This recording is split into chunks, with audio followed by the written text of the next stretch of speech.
Hey guys, welcome back to Poly Study. So guys, जैसा कि आपने हमारी पिछली वीडियो देखी होगी, ठीक है, तो उसमें आपने एक डेरिवेशन देखी होगी और बाकी थ्योरी थी, ठीक है। तो यहाँ पर आज आपकी दूसरी जो डेरिवेशन है वो स्टार्ट होने वाली है और ये आपके लिए बहुत ज़्यादा महत्वपूर्ण है, परीक्षा में आ सकती है। जिस डेरिवेशन का नाम है वो है स्वतंत्र अथवा प्राकृतिक अनुप्रस्थ कंपन, फ्री और नेचुरल ट्रांसवर्स वाइब्रेशंस, ठीक है। यहाँ पर आपको एक डायग्राम दिख रहा होगा, जैसा कि सेम पिछली वाली वीडियो में आपने फर्स्ट डेरिवेशन में इसी प्रकार का एक डायग्राम देखा होगा, ठीक है। यहाँ पर बस क्या है कि एक डिस्क मान सकते हो आप इसको, ठीक है, या आप पिंड मान सकते हो, जो कि एक ओर तो फिक्स है, ठीक है, और एक ओर लटकी हुई है। तो हम जब एक ओर कोई जैसे कि बीम है, ये जहाँ पर फिक्स होता है, एक और लटकी हुई होती है, उसको क्या बोलते हैं? कैंटिलीवर बीम, ठीक है। सो नाउ यहाँ पर क्या है कि आपका जो डायग्राम है वो क्या दर्शा रहा है? वो क्या दर्शा रहा है कि एक नगण्य भार की कैंटिलीवर शाफ्ट है जिसके स्वतंत्र सिरे बी पर, ठीक है, यहाँ पर, ठीक, बी पर एक बॉडी लगी है। ओके, ये क्या है? यहाँ से ये जो आपका ये वाला भाग है, ये एक बॉडी है। ओके, बॉडी को नीचे की ओर बल द्वारा खींचकर छोड़ दिया जाता, मतलब हमने यहाँ पर बल लगाया नीचे की ओर और फिर दोबारा छोड़ दिया, ठीक है। जब हमने ये पूरी पोजीशन की तो वहाँ पर कुछ चेंजेस आपको देखने को मिलेगा, ठीक है। तो यहाँ पर चेंजेस क्या होगा? हमने एक्स एक्स मानी ये रेखा, ठीक है, नीचे की ओर जो बल लगेगा mg लगेगा और ऊपर की ओर जो खींचेगा वो s इंटू डेल। ये हम पीछे डिस्कस कर चुके हैं कि ये आया कहाँ से, ठीक है। अब यहाँ पर विस्थापन की बात करें, ये जो है यहाँ से यहाँ तक विस्थापन जो हुआ आपका डेल का हुआ, ठीक है, इतना समझ में आया। अब यहाँ पर चलते हैं आगे। आगे क्या है? आपका जो m है वो आपको लिखना है, यदि आपको परीक्षा में ये आता है इसी प्रकार से लिखना है। वैसे मैं आपको टेलीग्राम पर इसका PDF प्रोवाइड करा दूंगा। यदि आप हमारे टेलीग्राम चैनल से नहीं जुड़े हैं तो आप जुड़ सकते हैं। टेलीग्राम पर चैनल जो सर्च कर सकते हो टेलीग्राम, जब आप डाउनलोड करोगे वहाँ पर लिखना पॉली स्टडी। तो वहाँ पर फ़िलहाल अभी 78 सब्सक्राइबर्स ही हुए हैं, ज़्यादा स्टूडेंट अभी नहीं जुड़े हैं वहाँ पर, ठीक है। तो आप उस पर जुड़ सकते हैं और मैं यहाँ पर वहाँ पर इनको प्रोवाइड करा दूँगा आपको, ठीक है ना। सो गाइस, यहाँ पर अब बात करते हैं m बराबर पिंड का द्रव्यमान, डेल क्या है यहाँ पर? पिंड के भार के कारण विस्थापन, एक्स एक्स जो है पिंड की संतुलन अवस्था है, ठीक है, n क्या है? t समय पश्चात पिंड की स्थिति, c का संतुलन विस्थापन, s क्या है यहाँ पर? शाफ्ट का कड़ापन, ठीक है। अब नाव यहाँ पर क्या करेंगे, ये आप जानते हैं कि जो माइनस एस एक्स होता है, या ये हम पीछे निकाल चुके हैं कि ये क्या होता है? वापसी बल होता है। अब दूसरा, त्वरण के जो कारण वापसी बल क्या होगा? m into D 2x upon D T 2 होगा। ये दोनों बल बराबर होंगे, तो जब बराबर होंगे तो ये वाला साइड इधर साइड में आएगा तो ये पॉजिटिव होगा, तो आपका समीकरण ये बनेगा। आप इसको समीकरण नंबर 1 मान लेना। उसके बाद क्या करना है? आपको SHM इक्वेशंस आती होगी, SHM इक्वेशन से उसकी तुलना करना है, ठीक है। देन क्या होगा उसके बाद? यहाँ पर ओमेगा का मान निकल आएगा, ठीक है। जब हम इससे तुलना करेंगे तो ओमेगा का मान क्या आएगा? ओमेगा स्क्वायर का s अपॉन एम, तो ओमेगा बराबर रूट में s अपॉन एम निकल आएगा। अब यहाँ से आपको t निकालना है, आवर्तकाल और आवर्ती निकालनी है। तो आवर्तकाल का फॉर्मूला क्या होता है? 2 पाई अपॉन ओमेगा होता है। तो ओमेगा बराबर आपका रूट में s अपॉन एम आया था, तो यहाँ पर क्या होगा? 2 पाई इंटू रूट में m अपॉन s, ठीक है, ये आपका फॉर्मूला होगा। नेक्स्ट n बराबर क्या होता है? आवृत्ति बराबर 1 अपॉन टी, मतलब 1 अपॉन आवर्तकाल, ठीक है, बराबर 1 अपॉन 2 पाई इंटू रूट में s अपॉन एम। ये इस तरीके से आपके ये दोनों फॉर्मूले आ चुके हैं, इस तरीके से ही आपको एग्जाम में निकाल कर आने हैं। ओके, अब आपका नेक्स्ट टॉपिक है जिसे हम बोलते हैं शाफ्ट की क्रांतिक अथवा व्हीरलिंग चाल, ठीक है, क्रिटिकल और व्हीरलिंग स्पीड। तो ये क्या होती है? हम कहते हैं कि जिस गति अथवा जिन चालों पर शाफ्ट का विक्षेप बहुत अधिक हो जाता है, ठीक है, जैसे कि आपकी मोशन है, ठीक है, जिस स्पीड पर जो शाफ्ट घूम रही है उस पर क्या होगा? थोड़ा सा विक्षेप बहुत ज़्यादा अधिक हो जाता है, ठीक है। तो उसको ही हम शाफ्ट की क्रांतिक या बिहरिंग चाल कहते हैं, ठीक है। समझ में आ गया। अब यहाँ पर आपको एक शाफ्ट दिख रही होगी, ये एक शाफ्ट है, ठीक है। यहाँ पर ये जो है आपका ए पॉइंट है और बी पॉइंट है, ठीक है। ऊपर की ओर जो बल कार्य कर रहा है वो एस इंटू एस है, एच है। और यहाँ पर एक रोटर भी है नीचे की ओर, और ये जो है, ठीक है, यहाँ पर ये वाली पॉइंट जो दर्शा रहा है ये शाफ्ट के अक्ष की विक्षेपित स्थिति है, जिसमें विक्षेप हो रहा है, मतलब चेंजेस हो रहा है विक्षेप में, ठीक है। तो यहाँ पर हमने क्या किया, इसको ए पॉइंट, इसको बी पॉइंट, और इसमें नीचे की ओर जब ये बल लग रहा है M into omega square H into E. E क्या है यहाँ पर, वो देखो, ई यहाँ पर क्या है, ठीक है, ओ से गुरुत्व केंद्र जी की दूरी, ठीक है। एच बराबर क्या है, ओमेगा चाल द्वारा अपकेंद्र बल के कारण विक्षेप। एच क्या है, नमन में शाफ्ट का कड़ापन। ओमेगा शाफ्ट की समान कोणीय चाल। एम रोटर का द्रव्यमान, ठीक है। ई समझ में आ गया। यहाँ पर ई है क्या, यहाँ से ये इसका गुरुत्व केंद्र है किसी शाफ्ट का, और यहाँ पॉइंट ओ, ठीक है। पॉइंट ओ से यहाँ तक की दूरी को हमने यहाँ पर माना ई, ठीक है। जब हमने ये ई माना, ओके, और जो एच है यहाँ पर, जो एच है वो ओमेगा चाल द्वारा अपकेंद्रीय बल के कारण जो विक्षेप है उसको हमने एच मान लिया, ठीक है। इतना चीज़ समझ में आ गया। आगे चलते हैं। रोटर पर अपकेंद्रीय बल बाहर की ओर, ठीक है, बाहर की ओर लगेगा, ठीक है, बाहर की ओर, तथा प्रत्यास्था वापसी बल पूर्व स्थिति सी की ओर। यहाँ पर आपको पॉइंट सी दिख रहा होगा, ठीक है, सी की ओर ये वाला, यहाँ पर ये वाला बल सी की ओर वापसी बल होगा ये, ठीक है, ऐसे एस इंटू एच, ठीक है। दोनों बलों के संतुलन द्वारा, मतलब दोनों को इक्वल रखेंगे, मतलब एक दूसरे के बराबर, जैसा कि सभी सवालों में करते आए हैं, जैसे वापसी बल बराबर जो बल लग रहा है, ठीक है ना। तो यहाँ पर वापसी बल एस एच होगा, और जो अपकेंद्र बल बाहर की ओर लग रहा है नीचे की ओर, वो है M omega square H into E. बस आपको हर एक डेरिवेशन में आपको डायग्राम ध्यान से देखना है, और दूसरी चीज़ आपको वापसी बल पर ध्यान देना है, और जो नीचे की ओर बल लग रहा है ये चीज़ पर ध्यान देना है। बाकी डेरिवेशन आप अच्छे से सॉल्व कर सकते हो, ठीक है। तो आगे क्या करेंगे, इसकी इसमें मल्टीप्लिकेशन करेंगे, इसकी इसमें और इसकी इसमें, ठीक है। तो M omega square into H plus M omega square into E बराबर एस इंटू एच। तो यहाँ पर एस इंटू एच को इधर साइड ले आएंगे, ठीक है, इसको यहाँ, तो यहाँ पर माइनस में हो जाएगा ये।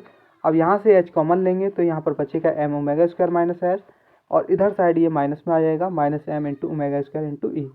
अब यहाँ पर एक चीज़ है, फोकस करना है, ये जो होता है प्राकृतिक आवृत्ति ओमेगा एन स्क्वायर बराबर एस अपॉन एम होता है, ठीक है। समझ में आया।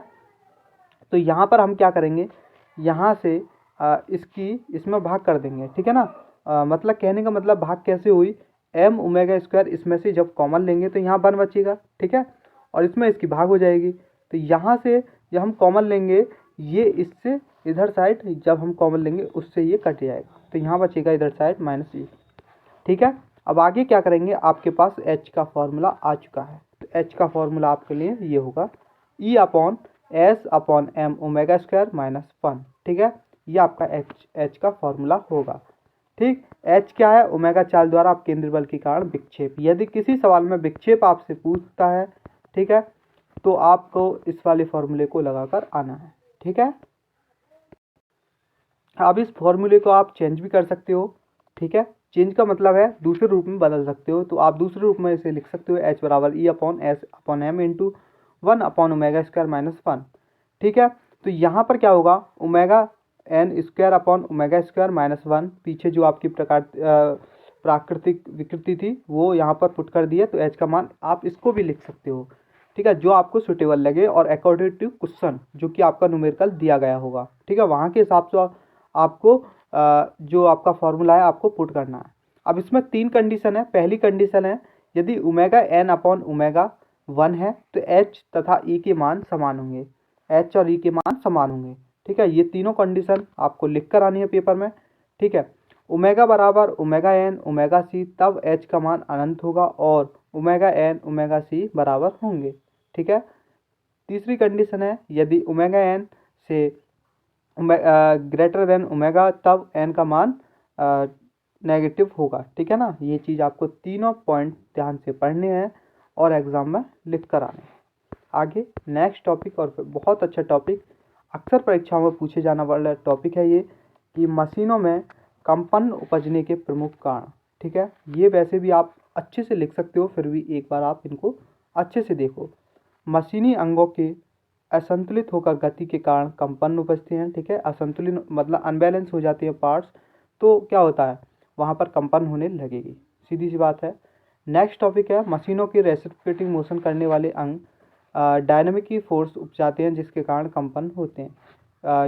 आपने चैप्टर पढ़ा होगा डायनामिक वाला। ठीक है, तो वहाँ पर आपको रेसिप्रोकेटिंग मोशन आपने पढ़ी होगी, तो वहाँ पर भी क्या होता था, जो वहाँ पर क्या था, रेसिप्रोकेटिंग मोशन करने वाले जो पार्ट्स थे, ठीक है, आगे पीछे जो गति करते हैं, ठीक है, तो उसमें क्या है, डायनामिक फोर्स उपजता है, तो वहाँ पर भी क्या है, कंपन होने लगती है। नेक्स्ट है, मशीनों पर ढीले तथा दोषयुक्त अंगों की गति के कारण कंपन उपजते हैं।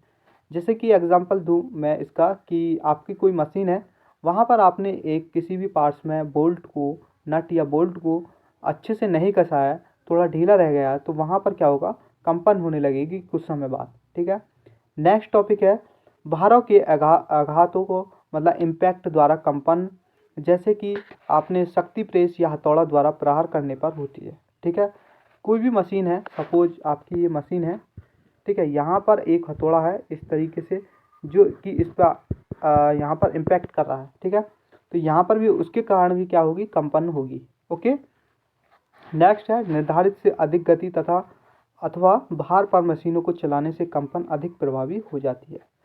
ठीक है, ये आपकी कारण है आपके।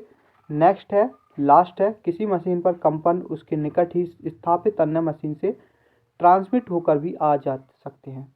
जैसे कि मैं आपको एग्जांपल दूं यहाँ पर, जैसे कि यहाँ पर कोई सीएनसी मशीन है, ठीक है, और यहाँ सीएनसी मशीन रखी हुई है, आप काम कर रहे हो, और इधर ही साइड में कोई एक बाहरी मशीन जो कि रखी हुई है और इस पर कंपन होती रहती है, मतलब कि आप इसको मान सकते हो, यहाँ पर कोई हथौड़ा लगा हुआ है और यहाँ पर मतलब इम्पैक्ट करता रहता है, मतलब तो यहाँ पर क्या होगी, कंपन होगी, जो कि इस कंपन यहाँ वाली मशीन में जाएगी, मतलब ट्रांसमिट होती है, तो इससे भी क्या हो सकता है, कंपन होती है। ठीक है, समझ में आ गया आपको। नेक्स्ट टॉपिक देखते हैं। सो गाइस, ये नेक्स्ट टॉपिक है, महत्वपूर्ण है आपके लिए। ठीक है, इनको अच्छे से याद करके जाएं, इनको तो आपको छोड़ना नहीं है।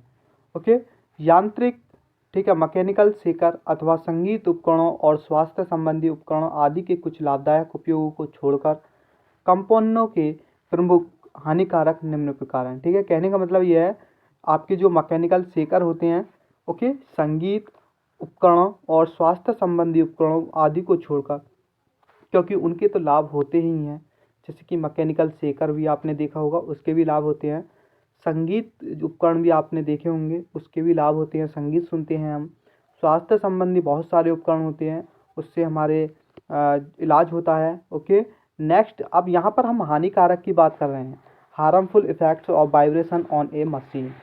ठीक, तो सबसे पहला टाइप आपको लिखना है, मशीनें अंगों के कंपनों के कारण उनसे संबंधित अन्य पुर्जों, बियरिंगों, मशीनों के फ्रेम तथा नीम आदि में अतिरिक्त प्रतिबल उपस्थित हैं। नेक्स्ट है, मापन यंत्रों के पॉइंटर्स आदि के कंपनों के कारण तुरंत पाठ्यांक लेना संभव नहीं हो पाता है। ठीक है, और नेक्स्ट है आपका कंपनों के कारण मशीन के चालन में शोर, अंगों का ढीलापन होना, उनकी अतिरिक्त घिसाई तथा टूट फूट होता है। कंपनों के कारण असुविधा तथा शोर का पर्यावरण दूषित होता है। ठीक है, कंपनों के कारण कुछ ऊर्जा व्यय भी होती है, मतलब खर्च होती है। कंपनों के जो हानिकारक इफेक्ट है, उससे बचाव कैसे कर सकते हैं, जहाँ तक संभव हो गतिमान मशीन अंगों को पूर्णतः संतुलित किया जाना चाहिए। दूसरा है, मशीनों पर दोषयुक्त अंग प्रयोग नहीं किए करने चाहिए। तीसरा है, मशीनों को उनकी निर्धारित गति तथा भार पर ही चलाया जाना चाहिए। मशीनों का स्नेहन मतलब लुब्रिकेंट जो प्रोसेस है भली प्रकार किया जाना चाहिए। ऑटोमोबाइल इंजन को रबर पैड पर स्थापित किया जाता है, जिससे इंजन के कंपन ऑटोमोबाइल की बॉडी एवं उसमें बैठे व्यक्ति आदि पर स्थानांतरित न हो। ओके,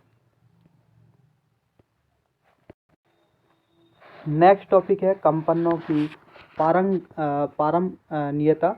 ठीक है, तो ये क्या होती है, पारंगम्यता ये क्या होती है, ये चीज़ हमें देखनी है। तो ये कभी कभी 1 नंबर में पूछी जाए, वैसे तो अभी तक नहीं पूछी गई है। होता क्या है, एक नंबर में कैसी आती है कि उसी के साथ में डेफिनेशन दे दी जाएगी और न्यूमेरिकल दे दिया जाएगा आपको, ठीक है ना। तो असंतुलित द्रव्यमानों के कारण किसी भी मशीन में आवश्यक कंपनों की उत्पत्ति होती है। ये कंपन मशीन के आधार में भी पारित हो जाते हैं। यही कंपनों को पारंगम्यता कहलाती है, ठीक है।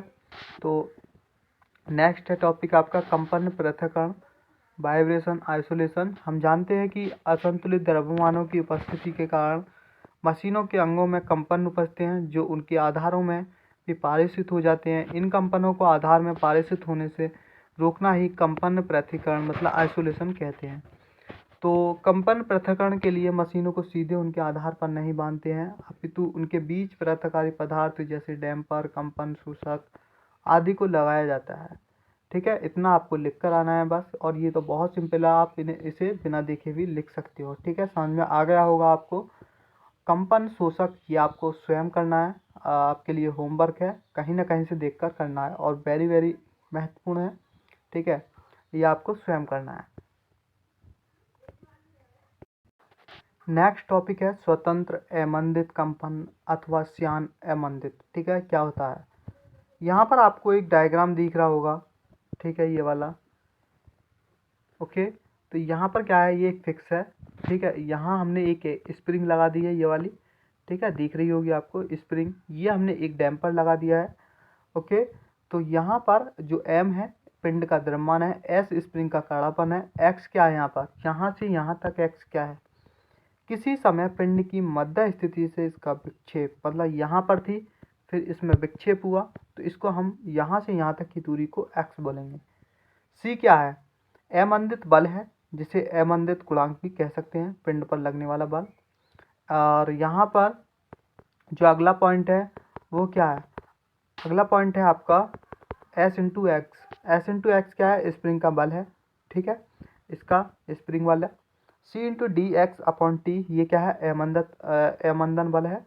और M into D two X upon D T two, ये क्या है, त्वरक बल, ये हमने पीछे पढ़ा है, ठीक है। ये क्या होता है, त्वरण के कारण बल होता है, ओके। इतनी चीज़ आपको समझ में आ गई होगी।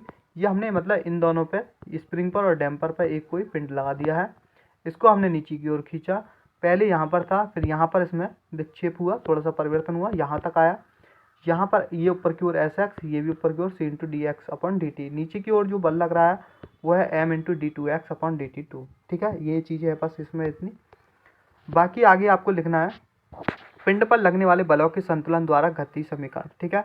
मतलब देखो यहाँ पर ये चीज़ मैंने देखनी है, क्योंकि पीछे क्या था, वापसी बल और नीचे वाला बल उसको बराबर करते थे, यहाँ पर भी वही प्रोसेस करेंगे। एक तो नीचे जो बल लग रहा है ये, ठीक है, नीचे लग रहा है ये, अब ऊपर दो बल लग रहे हैं, एक तो एस इंटू एक्स और एक है C into D X upon D T, ठीक है।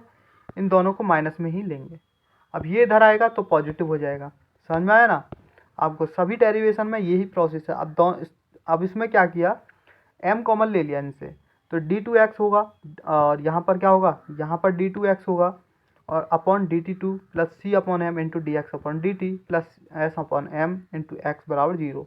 अब इसमें तीन केस हैं। पहला केस है यदि एस अपॉन एम, ठीक है, स्मॉल देन सी अपॉन टू एम का स्क्वायर, कंपन की इस स्थिति को स्मॉल डैम्पिंग और अंडर डैम्पिंग कहते हैं, ठीक है। यदि एस अपॉन एम, ठीक है, सी अपॉन टू एम का स्क्वायर, कंपन की इस स्थिति को क्रांतिक या क्रिटिकल डैम्पिंग तथा गति को अनावर्ती गति कहते हैं। तीसरा केस है यदि एस अपॉन एम, ठीक है, ग्रेटर देन सी अपॉन टू एम का स्क्वायर, कंपन की इस स्थिति को अति या ओवर डैम्पिंग या लार्ज डैम्पिंग तथा गति को अनावर्ती गति कहते हैं, ठीक है। अब कुछ डेफिनेशन है, इनको भी ध्यानपूर्वक पढ़कर जाना। अमंदन फैक्टर या अमंदन अनुपात, डैम्पिंग फैक्टर और डैम्पिंग रेशियो क्या होता है। सी अपॉन टू एम का स्क्वायर तथा एस अपॉन एम का अनुपात निकाय में अमंदन की कोटि को दर्शाता है तथा इसके वर्गमूल को अमंदन फैक्टर, डैम्पिंग फैक्टर या डैम्पिंग रेशियो कहते हैं, ठीक है। और इसको इस वाले सिंबल से प्रदर्शित करते हैं, ठीक है, ओके। नेक्स्ट है क्रांतिक अवमंदन गुणांक। जब ये मतलब डैम्पिंग रेशो का मान 1 हो तब ऐसे अवमंदन को, यहाँ पर आपको मैंने बस ये लिख दिया है, ये वाला, ठीक है, सिंबल। लेकिन ये सिंबल होता किसका है, ये होता है डैम्पिंग फैक्टर। तो आपको लिखना है कि डैम्पिंग फैक्टर बराबर 1 और फिर साइड में आपको ये वाला सिंबल लगा कर आ जाना है बराबर 1। तब ऐसे अवमंदन को क्रांतिक अवमंदन कहते हैं और संबंधित डैम्पिंग गुणांक को सीसी से प्रकट किया जाएगा। सीसी बराबर 2 रूट एस इंटू एम। ठीक है। बलात् कंपन वेरी वेरी इंपॉर्टेंट, और इससे ये आपकी बार पूछा जा सकता है। ठीक है, मुझे लग रहा है कि इस बार पूछा जा सकता है, बहुत ज़्यादा महत्वपूर्ण है, इसको अच्छे से देखना। एक डेरिवेशन ये वाली हम इस टाइप पर हम समझा चुके हैं। ठीक है ना, यही डायग्राम को समझाने की कोई ज़रूरत नहीं है, सेम वही वाला प्रोसेस है, बस इसमें कुछ एक एक्स्ट्रा प्रोसेस है जो बाहरी आवर्त बल लग रहा है बस इसमें नीचे की ओर। वहाँ पर क्या था, ये दो तो ऊपर की ओर लगी रहे थे और एक नीचे की ओर ये वाला बल त्वरित बल लग रहा था, लेकिन यहाँ पर एक एक आवर्त बल भी लगेगा बस इस बलात् कंपन में। ठीक है, क्योंकि आवर्त बलों द्वारा उत्तेजित इन बलों को अंतर्गत पिंड पर एक बाहरी आवर्त बल भी कार्य करता है। ठीक है ना, माना F into cos omega T जो है कि आपका है बाहरी आवर्त बल, S क्या है स्प्रिंग का कड़ापन, M द्रव्यमान है पिंड का, C अवमंदित बल है, S इंटू एक्स स्प्रिंग का बल, ठीक है, C into D X upon D T अवमंदन बल, M into D two X upon D T two त्वरक बल है। ठीक है, समझ में आ गया। पिंड पर लगने वाले बलों के संतुलन द्वारा M into D two X upon D T two plus S X plus C into D X upon D T बराबर F कॉस ओमेगा टी। ठीक है, ये होगा। अब यहाँ पर क्या होगा, एक्स का मान आपको यहाँ से निकाल लेना, तो एक्स का फॉर्मूला क्या बनेगा, यहाँ पर ये वाला बनेगा। वैसे आपको ये चीज़ आपको पता होनी चाहिए, आप इसको निकालोगे तो एक्स का मान ये आएगा। अब यहाँ पर फाई का मान एक है tan inverse C omega into upon S minus M omega square. So guys next और लास्ट इस वीडियो का डेरिवेशन स्वतंत्र मोड़ कंपन फ्री टॉर्जनल वाइब्रेशन। ठीक है, तो यहाँ पर क्या है, ये क्या है, माना एक डिस्क है, यहाँ पर आपको दिख रही होगी एक डिस्क है, एक शाफ्ट है, शाफ्ट भी आप जानते हैं। ठीक है, डायग्राम में दिख रही होगी, स्वतंत्र सिरे पर लगी है, शाफ्ट का दूसरा सिरा बद्ध है फिक्स है, माना ओ ए पॉइंट दिख रहा होगा आपको। ठीक है, ओ ए डिस्क की मध्य स्थिति है।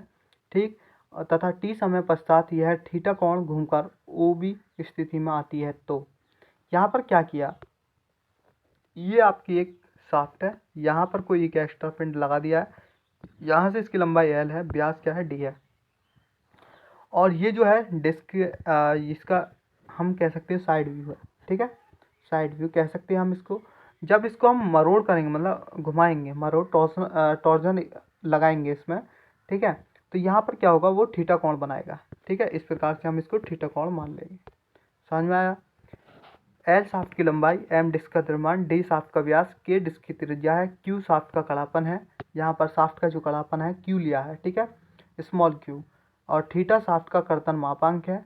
अब नेक्स्ट है, ठीक है, यहाँ पर जो कर्तन मापांक है ये थीटा नहीं है, ये जी है। ठीक है, और जी बराबर ध्रुवीय जड़त्व आघूर्ण है, आई बराबर एम के स्क्वायर हम जानते हैं, और जे बराबर पोलर मूवमेंट क्या होता है पाई डी की पावर 4/32, थीटा बराबर 1 रेडियन, टी अपॉन जे बराबर जी थीटा अपॉन एल। ये आपकी एक इक्वेशन है, टॉर्जनल इक्वेशन हम बोल सकते हैं इसको। ठीक है, मॉस में आपने पढ़ी होगी। क्यू बराबर टी बराबर जी इंटू जी अपॉन एल हो जाएगा यहाँ से। अब माना कि डिस्क को थीटा कोण से घुमाकर छोड़ दिया जाता है, तब वापसी बल क्या होगा, वापसी बल हो लगेगा यहाँ पर माइनस क्यू इंटू थीटा। त्वरित बल क्या होगा, आई इंटू कोण त्वरण, I into D two theta upon D T two. अब नाव यहाँ पर क्या करेंगे, I into D two theta upon D T two बराबर क्या होगा minus Q theta. Minus Q theta को यहाँ से इधर की ओर ले आएंगे। ठीक है, वही प्रोसेस है जैसे कि आपने पिछली डायरेक्शन में देखा होगा। तो यहाँ से हम आई कॉमन लेंगे तो ये होगा। अब इसकी तुलना हम किससे करेंगे, एस एच एम इक्वेशन से कर देंगे। ठीक है, एस एच एम इक्वेशन आप जानते हैं, तो यहाँ से ओमेगा का मान निकल आएगा, तो यहाँ से हम आवर्तकाल निकाल सकते हैं और आवर्ती निकाल सकते हैं। समझ में आया।